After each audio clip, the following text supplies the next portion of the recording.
Hello, everyone. Welcome to the first week of the IPGs, the P2R IPGs, specifically this session on local economic systems. I am trying to share my screen. I am Kostas Derlis from the Athens University of Economics and Business, proud P2R partner. You may have seen us in the kickoff or any other capacity building activity of the project. So I'm here joined by my colleague from Athens University of Economics and Business, Maria Koutaki, my colleagues from Climate Kick, Sylvia and Paloma, and our speakers from the Marche region in Italy, Nazarena and Lucia, the region of Western Greece, Stefanos and Marina is with us, and Highlander Dats in Scotland, the Highlands region. Harper is with us, and they will all share very, very meaningful information from now on. So I hope everyone can see my screen. Seems to be frozen on my end. So we can see the screen, but it's not in presentation mode. So I'll try and fix this. This one.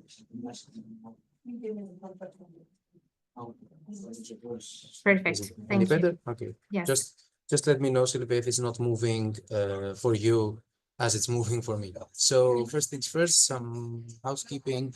Please keep your microphone muted when you're speaking. We will encourage everyone to speak, especially during the breakout sessions. That's the whole point of the IPGs. And as always, turning on your camera is much better for engagement, and we encourage you to do so. Raise your hand if you want to speak. Use the reaction buttons for any non-verbal feedback, even if it's negative. And feel free to use the chat for any comments and questions. But as we progress, we will think that it will be better to gather all your questions or notes and discuss them in detail during the breakout rooms, which we will get to in a moment. And Sylvia and Paloma will, in brief, describe the Miro functionality. So we'll get back to that as well. So I'm hoping you can see my screen, my slide on the definition and the short description on IPGs. Thank you. So a quick word. This learning and knowledge sharing group is especially dedicated to be guided by the regions themselves, as we have in this specific session, to really understand regional specific challenges and needs in a manner that it can ensure replication, knowledge sharing, and learning for new ideas, new plans, new solutions, all within the adaptation mission and the objectives of the Pathways to Resilience project, but also beyond. So we're looking for showcasing best practices, any successes in the field of adaptation and resilience, sharing our own experience and finding common ground, developing plans and ideas, as is a central part of the Pathways to Resilience project, and broaden our perspective so to gain a wider view on regional challenges beyond our own region or our own network of regions, to understand really how much this can mean to other people in the room and outside this room. So the key objectives is obviously connecting regions through knowledge sharing, experience sharing, creating a community of innovative adaptation practitioners, so innovation in the innovation practice groups across Europe and beyond this consortium, and also additional knowledge exchange opportunities, so contributing to finding avenues for further collaboration on this issue. So this is the first week. We had our kickoff meeting in The Hague. Some of you were there, and you might remember that we had streamlined and identified some key issues to discuss during the first IPG week, which is running since yesterday all the way to Friday. So there's 10 sessions, and the next week is in June. So lots to unpack here, and going for the second round, hopefully having more sessions like ours with the regions leading the way. And I'm giving the floor to Climate Kick for the check-in. Thank you so much, Costa. Thanks a lot. So for the check-in, we would like to familiarize with the Miro board that you will see not only today, but during all the different innovation practice groups session that we're going to have on the local economic system. This is just a slide to show you how to navigate through the Miro board. So it's split in 3 main parts, and it's going to be available for you after the session. And this is the place where we would like to keep the collaboration alive with you. So the idea is to use this also to share resources and to create connection. On the top part of the Miro board, you will find the IPGs weeks calendars. In particular, you have the week 1 with all the registration link where you can already decide to register to other sessions happening in the next few days. You have the week 2 calendar where you can see already when the next session of IPGs are going to happen. So save the date for now. And in the next few months, we're also going to update the week 3 calendar. The central part represents the content session. So it's where we're going to share every time the content that is going to be provided, to share with you the presentation, to share with you, like to use it as a space to do some exercise in the room. And the very last part, the wall of resources, is the place where we're going to connect and to collect all the different resources and information.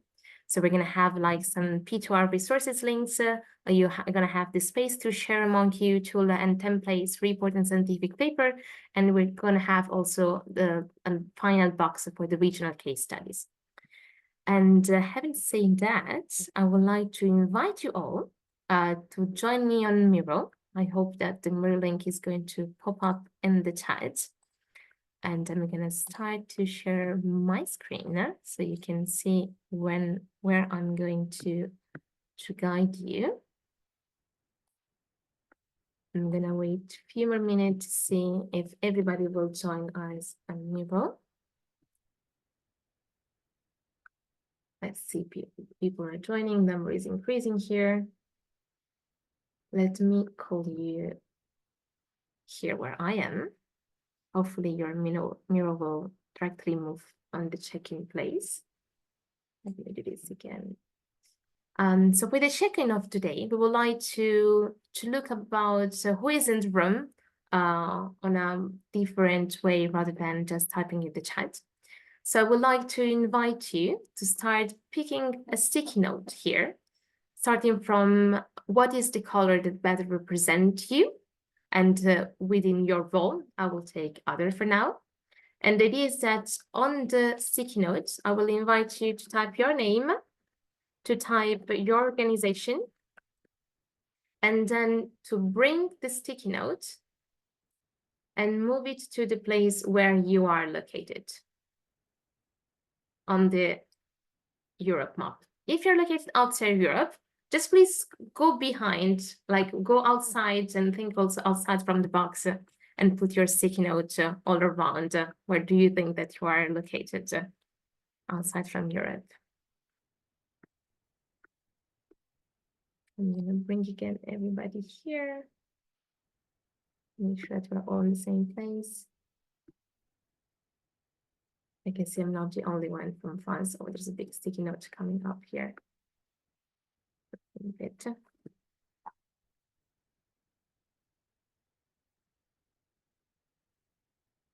Of course, we have someone from the Marche region, which are going to present today.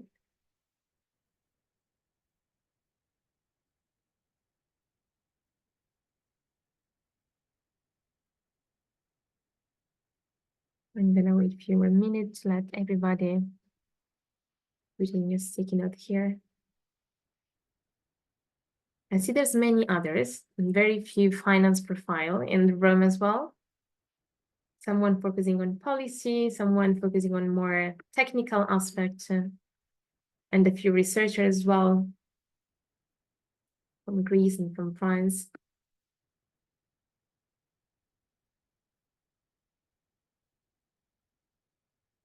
If you would like also to connect among you, feel free to add to the sticky notes also your email address or a LinkedIn profile. And as we mentioned before, so the idea is to use this Miro board live for the entire innovation practice group activities. So you will always have the possibility to come back here.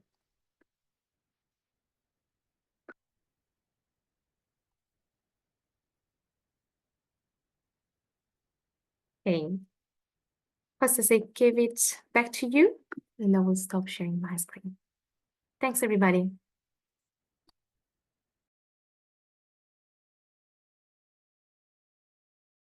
Thank you, Sylvia. We will be using the Miro a lot, hopefully, today.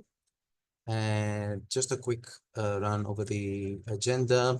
After this short introduction, we will move on to the first panel discussion with the three speakers, and followed by the respective presentations and the second round of discussion to second round of questions to discuss more in detail what was presented and what can be deduced from these insights, followed by a very short coffee break or just break if you're not a coffee person like me. And we will move on to the breakout rooms where we will give additional instructions on how to interact and hopefully have something to share in the final plenary session from the three breakout groups. But really quickly, in terms of saving time, this presentation will be shared with you after this session. So the point is to increase our awareness and effectiveness in the adaptation practices through knowledge sharing from best practices, giving our validation and feedback, and seeing how can we relate in our regions or in our network of regions or in our network of research or work with what has been presented, has been discussed in this session, and revolving around this innovation in adaptation, these innovation agendas, which are a very central pillar of the Pathways to Resilience program and the mission itself. As you might know, local economic systems are a key pillar in the key community systems identified in the mission adaptations, but they are more of an underpinning resource that assist these provisioning systems, so infrastructure, health, ecosystems and nature-based solutions, weather management and land use and food systems to deliver both in climate and economic terms. So the two basic tenets of local economic systems in the mission is, broadly speaking, bringing innovation into practice in all these five provision and economic sectors, and looking into the skills in terms of upskilling and reskilling the workforce in order to deliver the very pressing and demanding issues that underpin adaptation efforts. It is also a key component of the Pathways to Resilience project, which most of you are familiar with. Both the regional resilience journeys of the RRJ and the adaptation investment cycle are designed to foster this development of skills and innovation in all economic sectors through a systemic approach and co-shaping business models that really integrate adaptation measures into supply chains and investment strategies, what we like to call at some points climate proofing or earmarking adaptation within other economic or social projects. I am going to skip these slides. Most of you are very familiar with the importance of the agri-food sector and the challenges it faces, as well as the tourism sector and the challenges it faces. These are the two thematic groups identified in our kickoff session in The Hague back in October. So this is what we will be mostly talking about, and this is what the presentations are all about. So you can dive into this once we share the presentation after this. I think we can share a small short poll for you. So Paloma or Sylvia, if you can share the poll in Zoom, it would be great now regarding what are the main challenges for tourism. Thank you. So for your region or in your line of work, what has been identified as the most pressing issue regarding tourism? Extreme weather events, disrupting regional attractiveness and reshaping the tourism landscape, sea level rise and coastal erosion, lack of climate resilient infrastructure, limited business preparedness, so business models, skills, innovation, the things that we were discussing about, and or maladaptation, cascading effects on other systems, because we know tourism is inextricably connected to food systems, transportation, and other economic systems.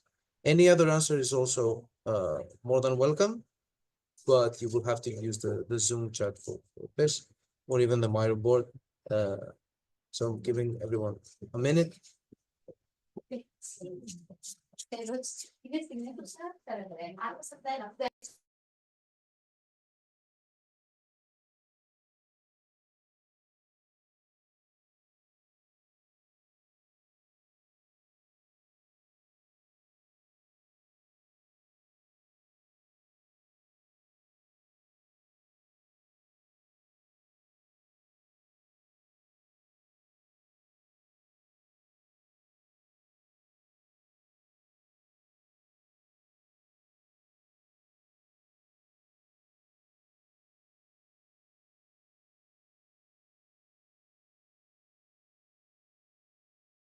Thank you for this.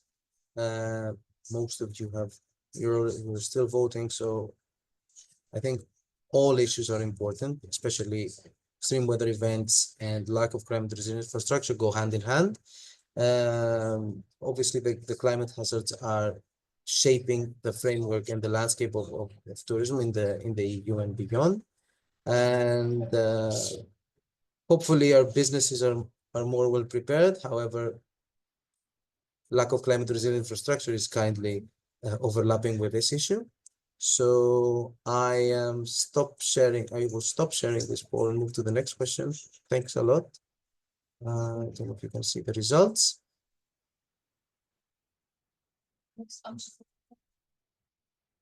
It's a close call, as expected, mainly because all of these issues are super important. And similar question, similar poll for the agricultural sector or agri-food systems in general. So if we can share the second poll would be really nice. Thank you.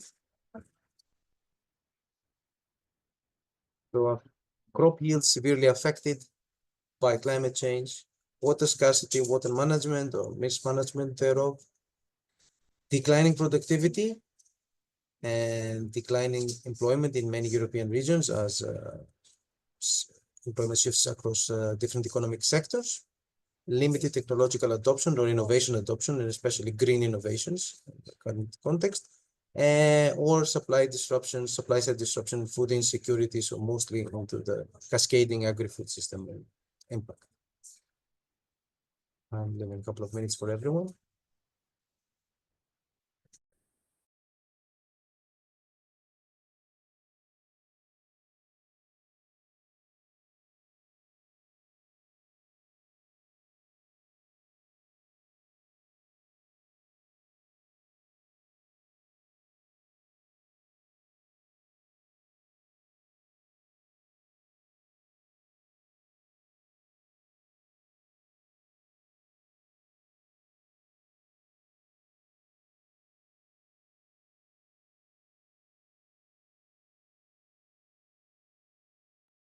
Probably disruption of crop yields and food insecurity go hand in hand as well. So it might be the case that it could have been one option.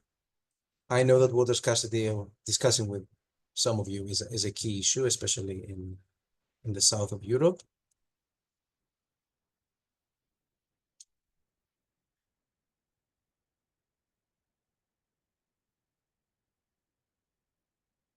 We'll share the results. Have they been shared? I think they have.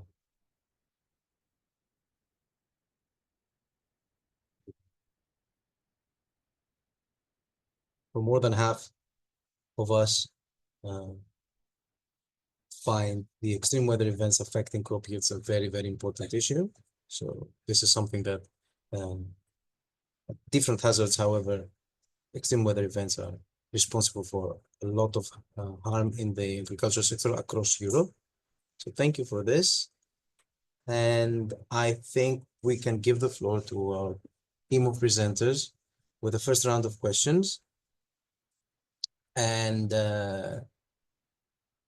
setting the scene, if you like, and keeping in mind the regional resilience journey that is underpinning the Pathos to Resilience project. So I would like to ask our participants, what does resilience in these specific sectors, or one of the two specific sectors, look like in your region? I think I will start with Harper from Highland Adapts. In a nutshell, I know this is not very easy. What does resilience in the tourism sector or the food and beverage sector in particular that you are dealing with look like in Scotland? Thank you, Kostas. As Kostas said, I represent Highland Adapts, so the Highland region of Scotland. And I think as the polls show, many of us are dealing with sort of similar things. So I'm speaking today specifically about the food and drink sector and agriculture. And I think it's not surprising that resilience in this sector for us includes drought resilience, so access to quality water resources year-round. It includes extreme weather resilience, so both a continuing ability to have agriculture production, but also nutritious and affordable diets for people in the region and livelihoods of those in the agriculture sector. I think sort of the act of resilience looks like institutional and technical support for producers, distributors, everyone in the supply chain from sort of the field to the plate or the ocean to the plate. And then specifically a priority for our region is that resilience in agriculture goes hand in hand with healthy ecosystems and the natural environment. So we're not just having food on people's plates, but in doing so, we're restoring soil health and restoring waterways that are necessary to continue that in the long term, in addition to the short term. One other thing I'll mention, in the Highland region, we have an abundance of fresh water. So I live next to Loch Ness, which has more fresh water in it than all the lakes in England and Wales combined. So we have an abundance of that normally, but like everywhere else, are seeing fluctuations in sort of rainwater and periods of drought. And so I think resilience in the agriculture sector in our region will mean focusing more on the efficiency of our water usage. And maybe because we have such an abundance, we're a bit less prepared to have those conversations, even though they're absolutely happening at the moment. So yeah, in a nutshell, some of the things that are a priority for resilience in the agriculture sector. Thanks a lot. Very, very, very well put and inextricably connected, the two sectors. Despite not being our plan in the kickoff, it came about that we have these two sectors in focus, but they're very, very much linked. So I will extend the question to Stefanos from the region of Western Greece. What does I know you will be talking about a little bit of both in your presentation, so feel free. Yes, I will try to wrap it up concerning the agriculture sector. The effects of climate change in the region are here and they are strong. Olive oils and vineyards are affected either by heat wave days, by increasing the heat wave days, or by flash events in the cultivated areas from the inland waters. All these affects the quality of the product and affects all the circular economy of the region. The same goes for tourism, which is affected also by the lack of water in hotels and in other facilities, and also for the bathing coasts, which are being troubled from coastal erosion. And so all these affect all the economic sectors which are interrelated between tourism, with tourism and agriculture. So resilience for us is to address all the impacts of climate change in these sectors. Thank you. Does it involve maybe closely, exploring synergies between the two? So agricultural sector leading into tourism, for example, with local products or safe agricultural practices, and or tourist expansion in line with the objectives of agriculture and food produce, or is it something far-fetched for the moment? Yes, there's definitely an intercorrelation between, let's say, agriculture and waters. You cannot have quality products if you don't have water for irrigation. And all the reserves have been affected in Western Greece. And that also can be seen from the Regional Adaptation Action Plan and the vulnerability assessment. So you cannot address one economic sector by itself. You have to find out all the economic sectors that are affected and find the common ground and try to address resilience as a whole. The same goes for tourists. For tourism, Sure. I imagine that heat wave days are increased. So that affects tourism in general. Visitors cannot visit touristic sites or even staying in a bathing coast with high level, with high temperature is very difficult. So everything is affected. Thank you. Yes, definitely. And the South Europe, where the region is widely affected in both sectors. So I'm guessing more about the same applies to the market region, but I would like to give the floor to Lucia or Nazarena. Good morning. Want to Good share. morning, everybody. Morning. Yeah, of course, I would like to say that what Stefanos has just mentioned is shareable with our situation, actually, because, of course, there are some criticalities, some weaknesses, like as he said, heat waves, especially during summers, lack of water and lack of snow that affect all the tourism sector. But actually, we read the resilience as market region as mainly related to the internal areas, since they are the most vulnerable ones. So with respect with the coastal area where there is much more tourism, where there are more resources, the internal areas, so the ones close to the mountains, they are affected by depopulation and aging processes. They do have less services, less resources for climate change adaptation. And to this, we should add also the earthquake, which took place in 2016, which caused serious damages to public and private buildings as well as infrastructures. So I think that it is very important to support specific processes, including these ones we're talking about climate process adaptation, because all these areas may benefit. So then the measures that we are putting in place, then I think that we're going to speak about them later. But of course, the resilience for us is everywhere, but especially focused on the hinterland, so in the inner areas close to the mountains. Thank you. So there's a discrepancy even within certain regions, not just within Europe, even within certain regions, you can have like different sets of infrastructure affected or different priorities.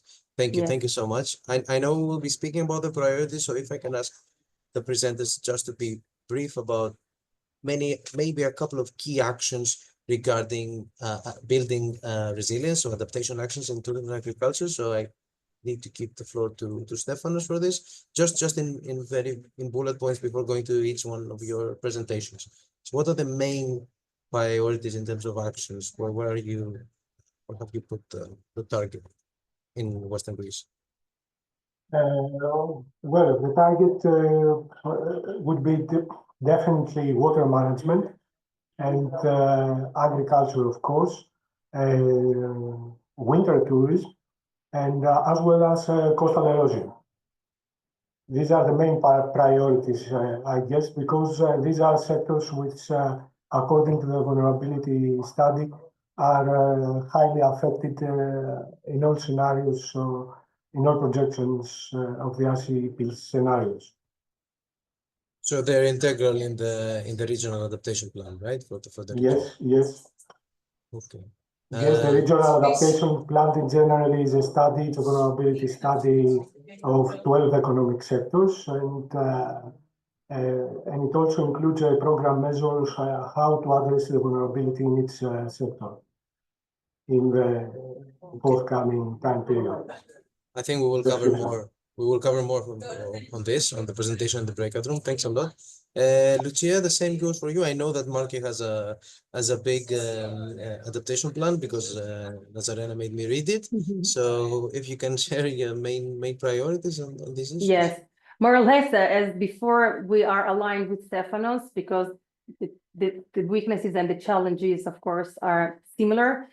But what we are, our priority of the macro region is above all diversification, deseasonalization, and delocalization of touristic flows. And of course, we would like to put in place some measures in order to diversify, to delocalize, and to deseasonalize the tourist offer with some measures that maybe we can know about better later in order not to avoid to take too much time. Thank you. Yes, we will definitely tackle this later. And Harper, I know that Scotland and in general, we know from the project that it's a pioneering area in Europe in terms of climate adaptation and adaptation planning, but are there specific priorities targeting these two sectors or especially the food and beverage sector that you will be talking about? I'd say for the food and beverage sector in the Highland region specifically, a priority is producing food for consumption within the region. So a large amount of the food that sort of fills people's plates is generally coming from outside of the region. So it's making the Highland food system both more resilient and more involved in people's sort of daily diets.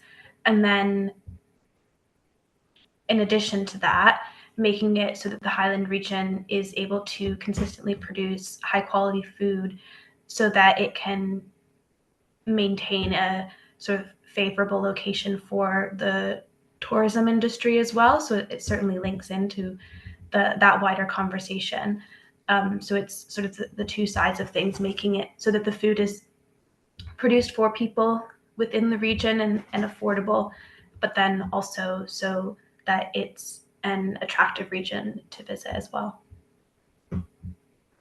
It's embedded in these actions, trying to explore the synergies between the two as we were discussing. So there's huge opportunities, but in many places still untapped, at least from what we know. Thank you for this. I think we can move on with the presentation, just keeping track of time. So I'm inviting Lucia from Market to share the region's case study. So I will stop sharing my screen and give the floor to you, and we'll be followed by the region of Western Greece and finally Highland Adapts. Okay, I'm going to share my screen now. Okay, I don't know if you can see. Not yet. Okay. Now No, it's not shared from our it's not side. shared. Okay.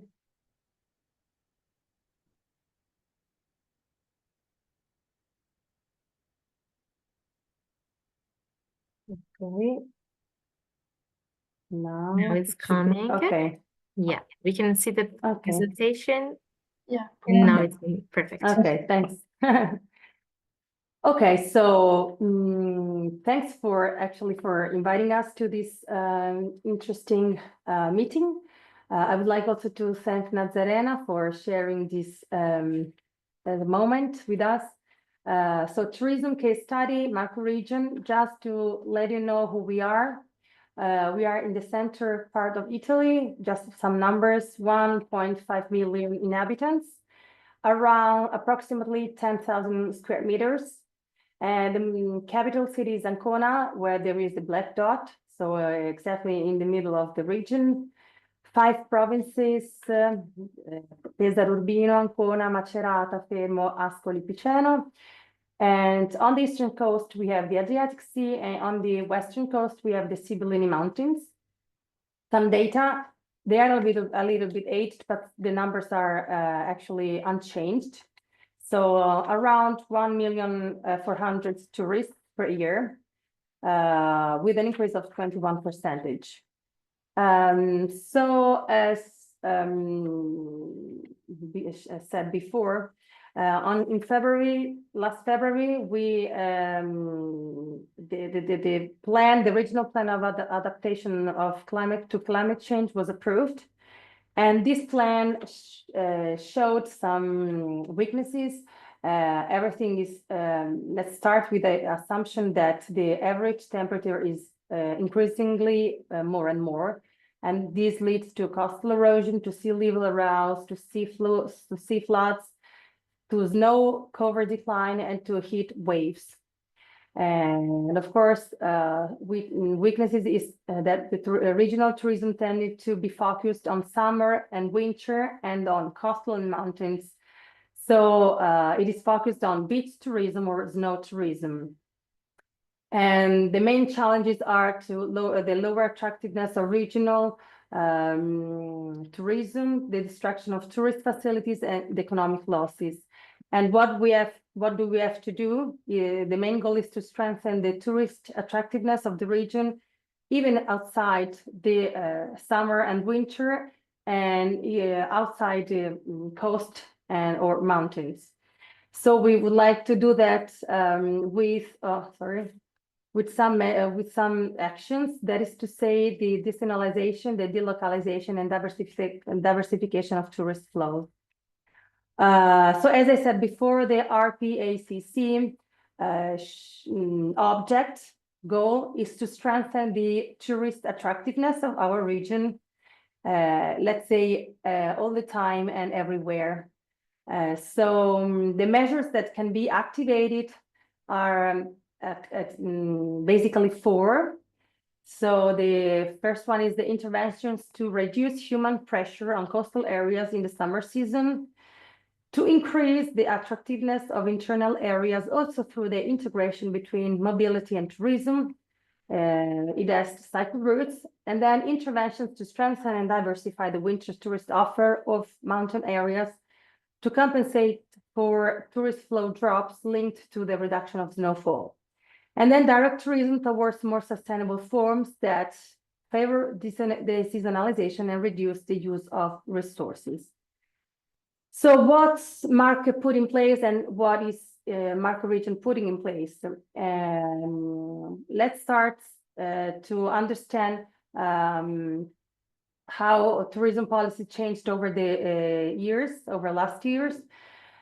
So we are focusing on valorizing the so-called under-tourism, so the under-visited destinations with fewer tourists, enhancing small villages, the so-called hamlets, places, areas, paths, tracks, the so-called slow tourism. What do we have in the Marke region as regulatory framework? We have a law, which is the number 9 of 2016, which sees a 3-year plan resolution, which sets strategic actions of regional tourism policies. So the law says every 3 years we have a plan, a 3-year plan. The law says that we have to decide a 3-year plan. And then, of course, this 3-year plan goes to concretizes into the tourism annual programming plan. Just to give you some numbers, the regional law gives the Marke region approximately 5 million euros per year. But then we do have other funds which give us some approximately 20 million euros per year. Usually the annual program, as I said, valorize the territory. So, for example, the funds are set for historic events, for implementing the information offices services, or to recognize the tourism profession, the accommodation facilities. So these are the standard actions that the tourism annual program plan sets. But then recently other specific actions were added. So I give you some examples of projects that we are joining and that we have joined in the last years. The first one is the Italian journey, Viaggio Italiano, where the Marke is a leading region for the outdoor tourism activities. They have national funds, so from the state government, which is more or less 1 million euros. The main goal is to give a detailed mapping of cycle routes, starting from Marke to ideally reach all the other regions in Italy. a detailed mapping of waterways, for example, sea routes, river routes. So we have, as I said, the Adriatic Sea in the eastern coast. So they, with this project, we found out some waterways, some itineraries, new itineraries. And then, of course, we a new cultural food and wine experience itineraries were born. So if we use the sacred routes and the waterways not only as routes, but also as access points to the hinterland, then we can find out some other itineraries which are focused on culture, art, food and wine, wellness, I don't know. And all these mapping, all these routes were shared in this website that you can read, www.italia.it. So if you are interested to visit something, you can go there. Then another kind of project is the so-called Roots Tourism, which is funded by the National Recovery and Resilience Plan. And as you can understand from the title, it is a kind of tourism which want to connect the people of our region to their descendants. So let's think about that. We are 1.5 million in the Marche region, and we have 1.5 million people in the world with Marche region origins. So this kind of project wants to strengthen the connection between our territory and the second and third generation descendants who are eager to get to know the place of origin of their parents or their grandparents. So what did we do, and what are we doing is to organize fairs or events abroad, and also we organize events in our villages spread throughout our region. So it's a particular type of tourism which is distributed, of course, equally throughout the region, not only in the eastern coast, where the tourism is more higher. And then there is a welcoming tender, in Italian we say banda accoglienza, with regional funds of 600,000 euros. And the main goal is to create and map routes and tracks which, of course, develop slow tourism and green tourism in order also to support the environment. The most famous ones are the Franciscan Path, of course, made of in memory of St. Francis, and Loreto Path. Loreto is a small village in our region where there is a beautiful shrine and a beautiful church, where legend says that there is the holy house of Nazareth, where Jesus lived his youth. Then our tenders, our notices, other notices is promotional marketing and tourism deseasonalization activities tender. Here again, there are regional funds, about 400,000 euros. Tender is aimed to support promotional marketing and tourist deseasonalization activities with two main lines of actions. The promotional marketing action, which is aimed to award the incoming tour operators of Marche in order to realize activities to diversify the regional tourist offer in all seasons. And then the deseasonalization action aimed to award travel agencies and tour operators that, through their intermediation activities, are able to guarantee incoming tourist flows in the months of lower influx. And then one other important part of our tourism sector is taken by the Bando Borghi.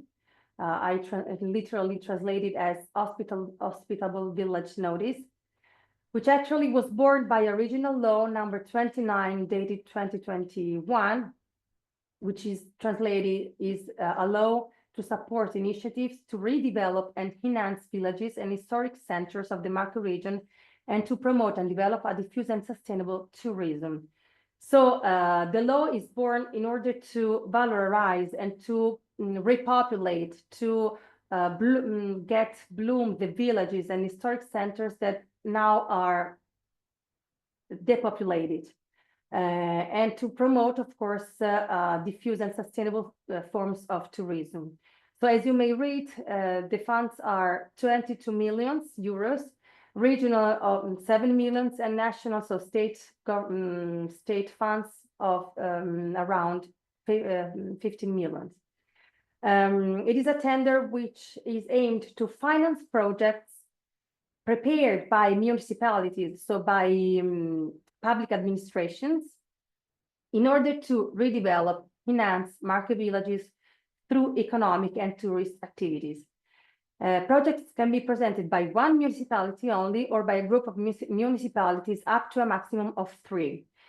In this case, municipalities can be neighboring municipalities or municipalities spread throughout our region, but united by a topic, for example, art, for example, wellness, for example, spirituality.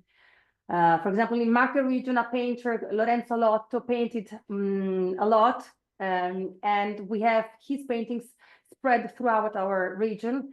And so, for example, municipalities of the north, of the center, and of the south could present a project together because they are united by a topic.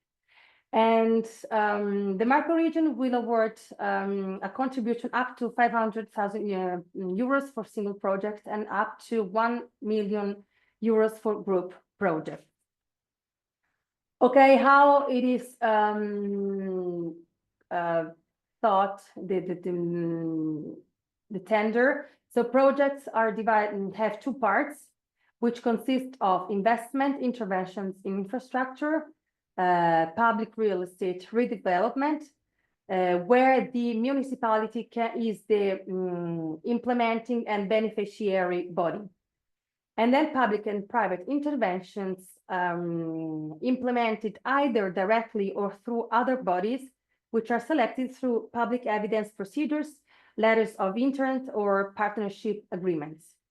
Last but not least, our regional tenders take into consideration more and more criteria about climate change. So if, for example, stakeholders follows criteria about climate change adaptation, they may have some extra points during evaluation. So thanks for your attention. Here are our contacts, Nazarena and Daniela and Lucia, who are here today, and Patrizia, who is following the project but is not here with us today, but she will join in the next sessions. So thanks for your attention again. Thank you, Lucia, for this. Very interesting. Lots of questions on my side, especially on the deseasonalization and what we were discussing about the extreme weather events. But I urge everyone to keep your questions for the breakout rooms. So make sure you listen to all the presentations and choose your breakout room wisely. I'm giving the floor to Stefanos from the region of Western Greece for his presentation. Okay, I will try to share the PDF, actually, not the exact presentation. Okay. Can you see something? It's loading. Yes. Okay. Yes. Okay. So I will try to present you the current state in climate change resilience in the region of Western Greece and share a couple of actions concerning tourism and agricultural sector in which the region participates. Okay. The region of Western Greece has recognized that climate change has already begun and is expected to continue, with its effects being observed in the form of extreme weather phenomena and high-risk climate events, such as floods and droughts, which are expected to increase and intensify in many areas, with adverse effects on the environment, ecosystem, economy, society, and human health, and as well as the well-being. In order to address climate change impact, Greece adopted since 2016 the National Strategy for Adaptation to Climate Change, and finally the National Climatic Law on 2022. According to these two documents, regions in Greece are obliged to carry out and implement the Regional Adaptation Action Plans, RAPs, which include a sectoral vulnerability analysis and a measure program to address climate change impact and also to increase resilience. The RAP in the region was approved on November of 2022. It holds an analysis on 12 economic sectors on 3 time periods, and for the 3 RCP scenarios, the 2.6, 4.5, and 8.5. The region has a vulnerability, a rather high vulnerability index, around 7, making it the 4th most vulnerable region in Greece. According to the vulnerability analysis of the RAP, the region is highly susceptible to climate risks such as sea level rise, forest fires, inland flooding induced by extreme weather events like flash events, temperature increase, especially in the long-term scenario, and also decreased rainfall, which increases the drought duration up to 33 days per year in the worst-case scenario for 2081 to 2100.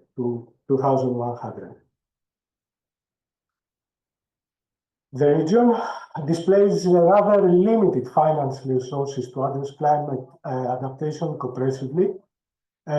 Also, the region's operational capacity is constrained by the need of more personnel, funding and resources, and also funding and resources dedicated to climate adaptation measures of the RAP, which have a total budget of around 260 million. The adaptive capacity in the region is also affected by high sectoral vulnerability, especially in sectors like agriculture, water resources, rivers, coastal areas, winter tourism, as well as in biodiversity ecosystems. Also, there is a high need for infrastructure in order to protect coastal areas and manage forest fires and inland flooding. There is also a need for increased capacity within regional administrative structures to facilitate communication between policymakers and citizens in order to implement effective strategies.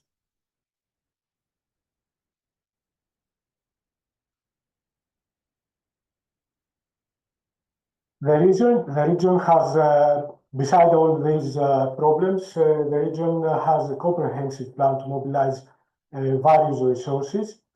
The main funding coordinator in the region is the Regional Development Fund, which manages credits from the Public Investment Program. Also manages financing from other public sector bodies, the European Commission, other international organizations, and other foreign bodies. There are many funding tools, but only one is dedicated to region Western Greece. That is the operational program for Western Greece 2021 to 2027, which has a total budget of 628 million euros. 20% of this budget is allocated to policy objective 2, a greener low carbon transition towards a net zero carbon economy and resilient Europe. In this policy objective, supported actions concerning climate change are being funded. There are three more important tools, but they work on national level and they are competitive. All three of them have policy objectives that fund climate resilience and environmental protection. The most important is the National Recovery and Resilience Plans, namely Greece 2, with a national budget of 30 billion euros. The Green Fund, which is also a funding institution with core mission to support the Greek environmental and climate policy by ensuring that its various financing resources, such as fines from environmental offenses, special taxes, and other types of resources, are efficiently and effectively allocated to funding programs that aim to protect and enhance and restore the natural and the urban environment. The budget for 2022 amounts to 112 million euros, distributed over 4 core programs. The core program which aims to address climate change effects. It's the Natural Environment and Climate Resilience Program, with an overall budget of 30 million euros, with 5 million euros earmarked for being mobilized over climate resilience, including regional monitoring mechanisms for climate change and adaptation actions. Finally, the most important program, especially for the agricultural sector, is the Rural Development Program, also a national competitive program with a national budget of 13.1 billion euros. It comprises of 6 specific objectives, of which 3 contribute to climate change mitigation and adaptation, foster sustainable development and efficient management of natural resources, and also contribute to the protection of biodiversity and enhancing ecosystem services and preserve habitats and landscape. By leveraging all these funding tools and also funding from EU co-funded projects like Interreg, Euromed, Life or Horizon, Region Western Greece aims to enhance its capacity to implement effective climate adaptation measures and build resilience against climate impacts. But we have to note here that there is a lack of dedicated budget to climate adaptation measures as they are proposed from the Regional Adaptation Action Plan. Concerning tourism, I will present one action in which the region participates. That is the Herit Adapt project with a total budget of 2.9 euros. The Herit Adapt project is an EU co-funded project under the Interreg Euromed program. It's dedicated to promote sustainable tourism while addressing climate change adaptation and disaster risk prevention through resilience ecosystem-based approaches. The total budget allocated for the region is around 300,000 euros. The project will foster cooperation among key stakeholders by activating interdisciplinary territorial working groups, co-design Herit Adapt sustainable tourism models that will be tested in 8 pilot Euromed regions, co-test solutions in sites and urban environments, and also co-develops sustainable tourism strategies for combating climate change impacts and utilizing cultural heritage as a key dimension of cultural ecosystem services. One pilot study will be held in Greece, that is in the ancient temple of Apollo Epicurus in Corinth, that is 8 kilometers east of Patras of Western Greece, of where we are located. All the actions which will take place aim to create a sustainable tourism model in the area with a monument at its center and its connection to actions in the wider region. Concerning now the agriculture and livestock, the region plans an action in order to develop a thematic management plan for the agriculture and livestock sector in selected protected areas of the Natura 2000 network in the region of Western Greece.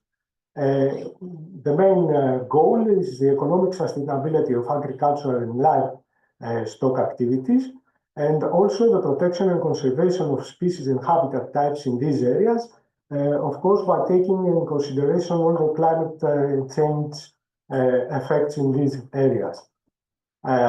This action will be funded by the Rural Development Program under the action of circular economy investments and energy investments.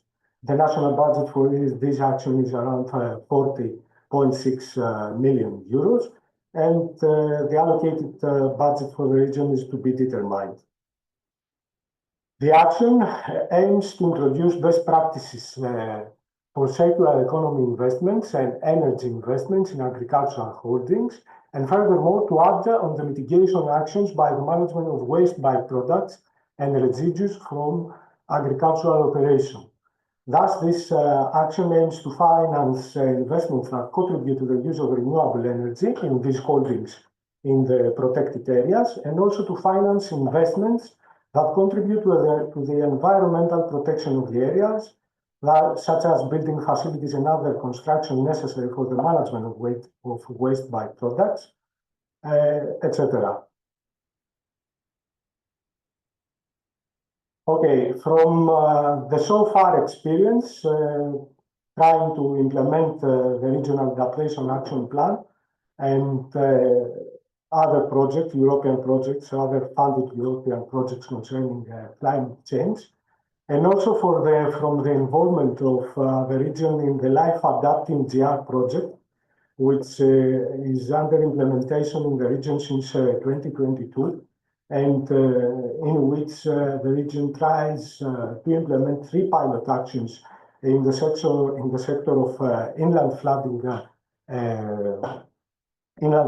flooding protection, fire prevention, and also in coastal erosion prevention sector. I'll try to put some key drawbacks and other issues from the implementation also from these actions. First, there is a lack of a solid legislative framework concerning technical specifications for studies and works related to climate change.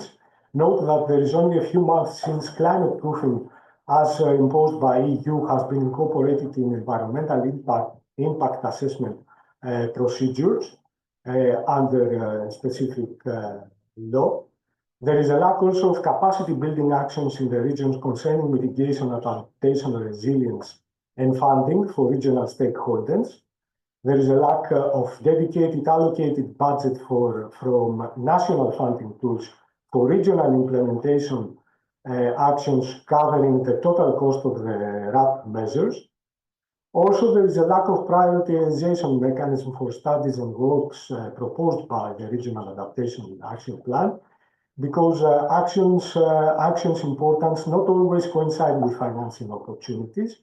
And finally, from the implementation of a delineation study, which is currently on the go, we note that flood line obtained through RCP's projection models extremely affects the size and the cost of the proposed natural-based solution works. That results in a significant hydromorphological alterations in the river, and thus not fulfilling the environmental achievement criterion set by the EU directive of the Article 4.7. So the main question here is how to quantify the effects of the climate change in each sector, besides the vulnerability assessment, the general vulnerability assessment, how to use raw data from the prediction models, and incorporate all these in a legislative framework for studies and works. That is the main problem we face here now, taking into consideration the implementation in studies and works according to the regional adaptation plans. That's all. Thank you for your attention. Thank you so much, and I really like to focus on both on the financial programs that you mentioned. So this is going to be one of the issues that we will discuss in the breakout rooms, and also the final slide on the challenges. So I think many of us here can relate, and let's see, if it's the same for other regions or something of the sort. Thanks a lot for this. And final presentation is from Harper Lunsk for Highland Adapts in Scotland. And just to let you know, all presentation files are available in the Miro board. So Harper, the floor is yours. Thank you. I'll get my screen up now.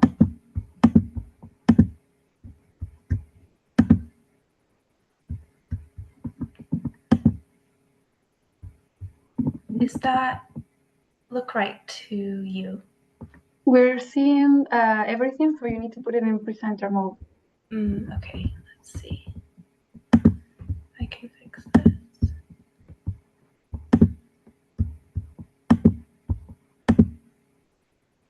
How about that? Okay, now it's good. Perfect. Okay. So thank you for having me today. My name's Harper, and I work for Highland Adapts, which is the Highland region of Scotland's climate resilience partnership. And I'm here today to speak specifically about recent work that we've been undertaking to look at climate-ready supply chains, and specifically the role that circular economy can play in increasing the resilience of our food and drink sector. So the Highland region of Scotland is the largest local authority region, and it's shown in red on the map on this right-hand side. So our region makes up 33% of the land area of Scotland and is largely classified by sort of remote and rural landscapes. So over 30% of the population living in remote areas. So that, depending on the classification, that's, somewhere between 30 minutes and an hour for someone to drive to get to a settlement that has more than 10,000 people in it. And the northwest portion of the Highland region is one of the most sparsely populated areas in all of Europe. So the Highland Adapts partnership, it's a bit different, I think, than the other speakers today. We are a partnership including the local authority the local authority, which is the Highland Council, but also including other public bodies and charities. So, for example, NHS Highland being the National Health Service for the region, Forestry and Land Scotland manage it, the sort of forested and non-forested landscapes, and Highland Styles Enterprise supports businesses in the region. So the role of Highland Adapts as the Climate Resilience Partnership is to bring together all of these different organizations and more in order to further the climate resilience of the region. At the end of last year, we released our first research as a partnership, which was conducted by Paul Watkins Associates, and it was looking at the economic impact of climate change on the Highland region. Unsurprisingly, the research found that the region is already experiencing significant impacts from extreme weather, and these pose significant economic risks. And you can classify that in terms of the impact on the gross domestic product as seen here. The research specifically also looked at a few different sectors that are important to the local economy. So food and drink is one of them. And then we also looked at energy and forestry and timber. So specifically, a couple of examples were focused on for food and drink. So salmon and whiskey, which are key exports from the Highland region and key parts of the region's cultural identity, and then also tourism in the region. So you don't have to fully understand all of this data, but it's essentially showing you that the estimations for the region were very high impacts on the whiskey industry towards the end of the century. So increasing to up to 60 million pounds per year impacts from extreme weather, and high for the salmon industry, specifically focusing on rising sea temperatures and ocean acidification. So as Highland Adapts, as the regional partnership, our next question, of course, is what can be done at a regional level to address some of these issues, some of these risks and vulnerabilities. And we were able to bring in funding to do research specifically looking at circularity and resilience. You might remember when I was showing you the different organizations that are a part of Highland Adapts, one of them is Zero Waste Scotland, which is focused on the circular economy in Scotland.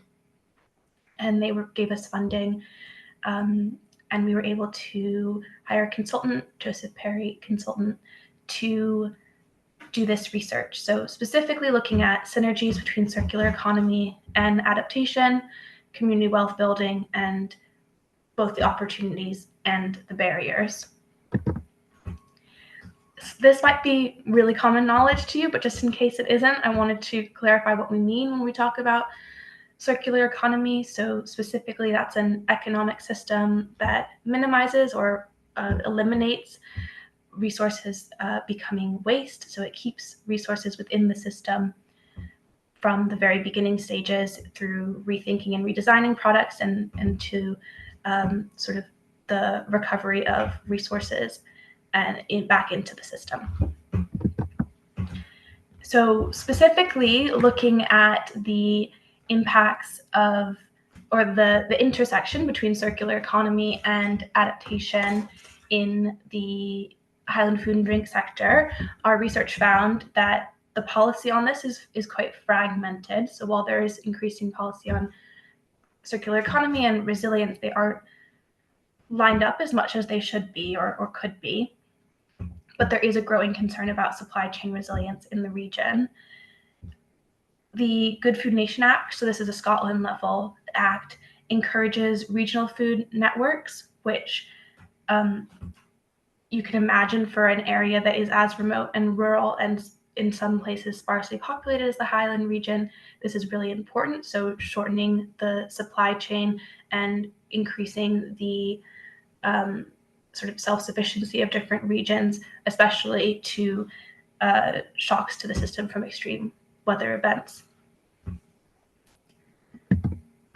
Part of this research was looking at the entire supply chain. So it's not just about sort of agriculture production, but the entire system from primary production, so from where the seeds are coming from, through to waste or reuse of those.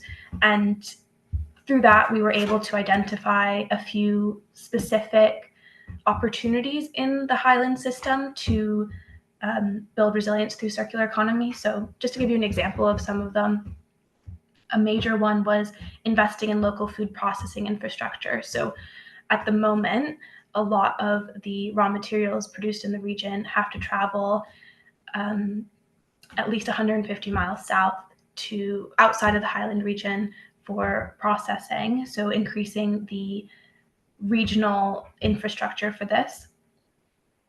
Also focusing on public procurement. So having the public authority, so the local authority, Highland Council, prioritize local food supplies in their procurement instead of procuring necessarily the cheapest option, which would be from outside the region, but focusing on those within the region.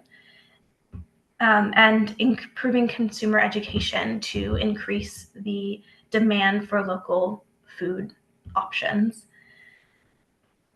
There are, of course, barriers to this. So one of them being regulatory restrictions on repurposing certain food byproducts. I mentioned the lack of local infrastructure for managing the materials produced in the region. And then also, I think a relatable issue is just the costs involved in businesses adopting these more resilient, more sustainable options for their own supply chains. I don't think I have time to go into too much additional detail, but the report includes case studies looking even more specifically at individual businesses and how they are able to adopt these measures, with the goal of being as actionable as possible so that the research that we've done can lead to a greater uptake of the circular economy strategies for resilience. So for example, one of the case studies is a company called Tiny Fish, which are looking for markets for smaller salmon and other fish that large distributors may not normally accept because they're not a standard size.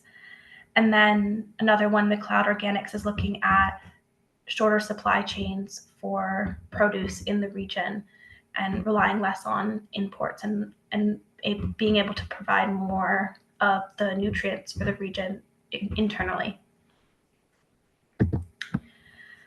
So some of the findings from the research were, as I mentioned, the need to advocate for investment in local food processing and storage infrastructure, a need to strengthen policy alignment between circular economy and resilience, to remove regulatory barriers, the need to encourage public sector procurement to favor sustainable local food systems, and the expansion of business support for circular economy adoption, particularly in distribution and logistics.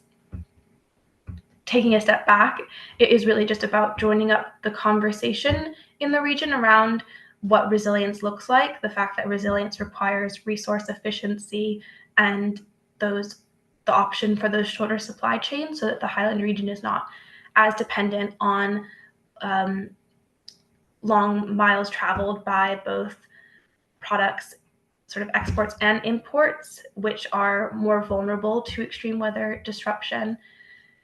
And the role of Highland Adapts in that is to do research such as this to identify specific examples of best practice and opportunities that can be taken on the regional level. This research will be published next month, so we hope that you will look for it on the Highland Adapts website, because it may be relevant to the other work across Europe and beyond. So the last slide I have is just my information, and I'm very happy to connect. Thank you. Thank you so much. Very, very interesting. I know that, for example, our colleagues in Western Greece are also very much interested in aquaculture, and really nice to see your approach for the whole value chain from production to waste. So this is this holistic type of approach that we advocate here as well. I think I will not go through the second round of questions, and maybe we can try and incorporate them in a discussion that we will have in the breakout rooms. So very briefly, how did this experience, how did the actions or the projects or the initiatives that the colleagues describe specifically tackle or move us towards the vision for resilience that we described earlier, and the challenges and what went well is part of the discussion that we definitely have. So my suggestion is that we have a very, very short break, 5-minute break for everyone to stretch their legs and get back here with our breakout rooms, and we'll start with the instructions and we'll move directly to breakout. So see you all in 28 past. I know it's in the chat, but maybe just be able to see my screen as well. So do we have someone who will volunteer to summarize what went on in breakout room 3? Is it the Highland Adapts one? It's Highland Adapts, yes, sorry. Okay, so I think it's my role to summarize. So very rapidly, we talked about our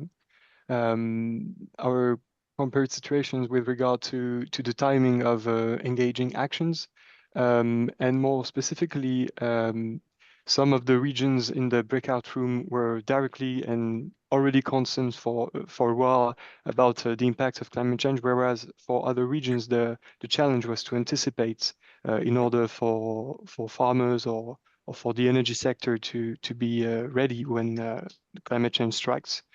So what we unfortunately saw is that there was most of the time a problem with political willingness, an issue with how and when to include the local stakeholders in the participation in order for the territory to build a sort of shared vision or shared solution. Yeah, I think if I'm not mistaken, that's approximately what we said. Thank you. We can see from the Mara board as well that you had a lot of things to unpack, and yeah, not being a top priority is I think the issue of the day, and we need to see how it can be not blended with competitiveness because it's intrinsically linked, but how can everybody be convinced that it's linked to competitiveness? Thanks a lot for this, and we can move to the region of Western Greece. I don't know who is taking the lead on this. Hi, Kostas, if I may, Marina. Sure. So thank you so much for the organization. In our round table, we have representatives from the Malaga region, from the Alpine region in Slovenia, from Sanliurfa region in Turkey, and from West region in Romania. So they had some of them had similar issues like in Slovenia, Greece, Romania, and also in Malaga. They had the issue of over tourism, so they were trying to deal with the capacity issues, also with the issue of high temperatures during the summer period, and this kind of extreme weather conditions that may change the forms of tourism in the future. On the contrary, in Turkey, we have a region that is more dealing with agriculture, while they are trying to incorporate the tourism sector in their economy. So they are also trying to deal with high temperatures during the summer period. In the other cases that we had over tourism, they are trying to investigate alternative forms of tourism. So what else? In the West region in Romania, they also mentioned that they have floods and droughts, and similar risks like the ones mentioned by Mr. Papazisimu in his presentation for the region of Western Greece. And they are also dealing with agricultural sector, so they are trying to find solutions about the heat waves that causes droughts in the agricultural sector. I think that more or less this was the items covered in our roundtable. If anyone else wants to add something, I don't know.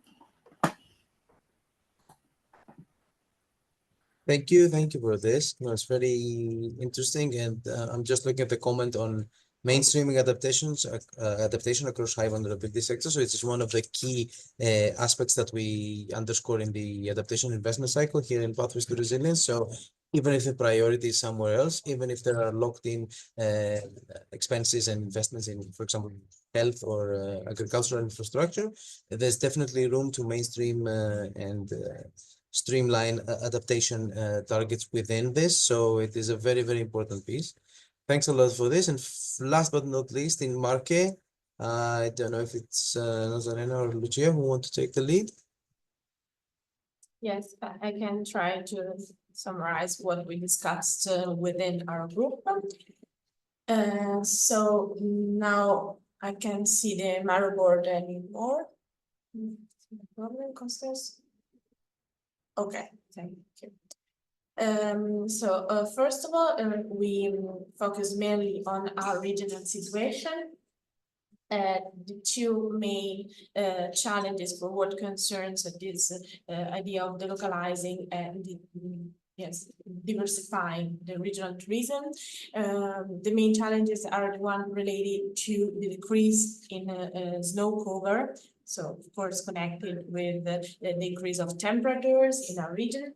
And another, as I was saying, another important difficulty for us is that the summer tourism is strongly affected by, again, sea level rise, coastal erosions, and all other effects related to climate change. And our economic system, unfortunately, is mainly linked to winter tourism for ski reasons and to summer tourism.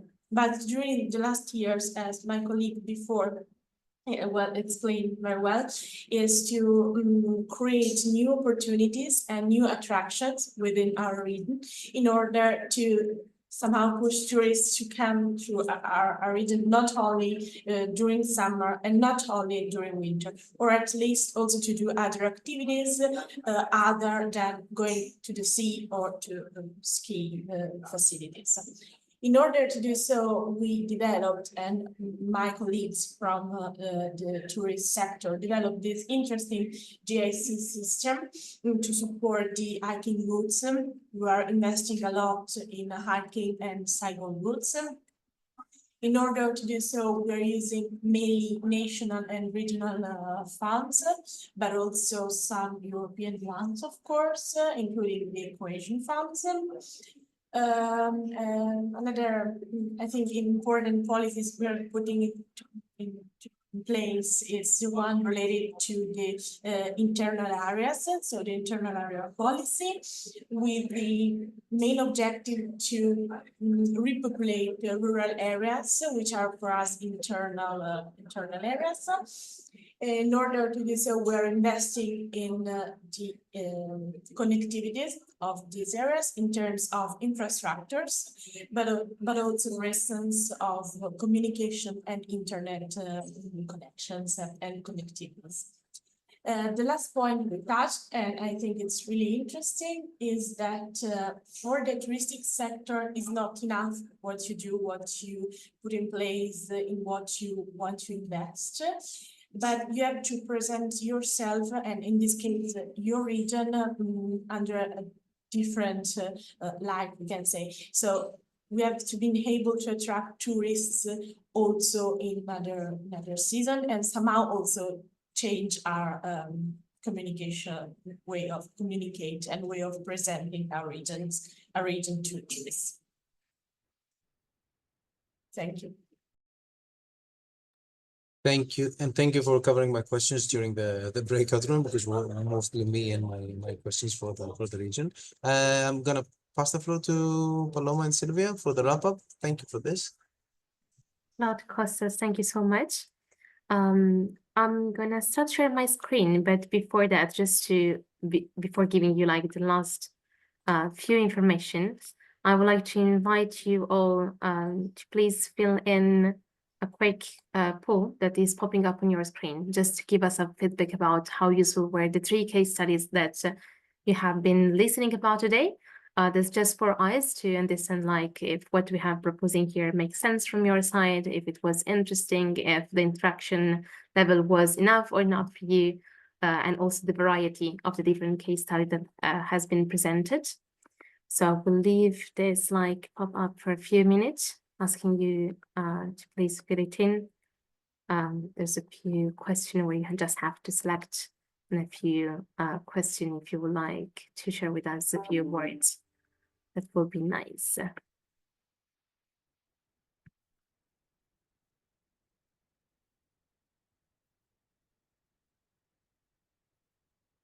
And while you are doing this, I'm gonna start to share my screen as well. So then I can guide you through the last few steps for today. I hope that the form is still remaining on your screen and it's not going away.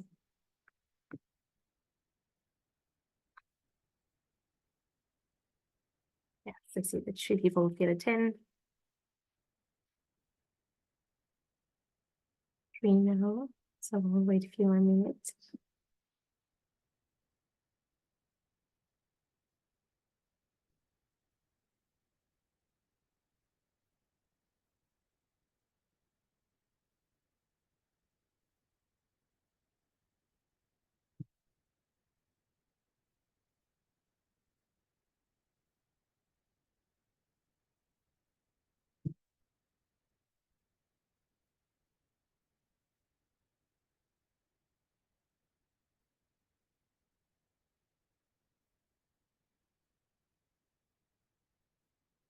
Okay, while number are increasing, I'm also conscious of time, so I'm gonna guide you through the next few steps. There are just 3 quick information I would like to share with you. The first one is, as I presented before, this Miro board is gonna stay with you. So if you zoom in the week 1 calendar, you will have possibility to register to the next session that are coming up from this afternoon to tomorrow until the end of the week. We still have 7 sessions to go, 7 different innovation practice groups, but just feel free to click on the different registration link if you want to participate in one of those. Also, I want to mention, someone asked before, you need to register to each of those if you would like to participate, since those are different calls. The second point I would like to share with you is about the week 2 agenda. As I mentioned before, we already have a plan for that.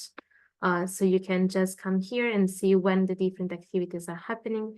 In particular, this one of today is going to come again on the 2nd week, on the Monday, 2nd of June in the morning.